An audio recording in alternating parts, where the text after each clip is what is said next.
Hi mga ka-teacher! Welcome sa Memo Breakdown, kung saan ginagawa nating simple ang mga bagong DepEd memos. May bago tayong memo, ASRA. Ano yon? Tara't alamin. Ang ASRA ay Aral School Readiness and Responsiveness Audit. Sinusuri nito kung handa ang ating paaralan para sa ligtas at epektibong pagkatuto.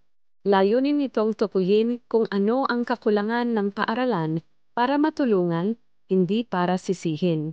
Suporta ang goal. Kasama ito sa aral program. Target nito ang mga bata na nangangailangan ng tulong para makahabol sa lessons. 3 beses ito gagawin: BOSI, Beginning, MOSI, Mid-Year, at YOSI, End of School Year. Lahat ng pampublikong paaralan mula kinder hanggang SHS, kasama ang SPED at AOL centers, ay sakop ng ASRA. Hindi ito grading system. Hindi kailangan perfect. Ang mahalaga, tapat na datos para matulungan ang paaralan.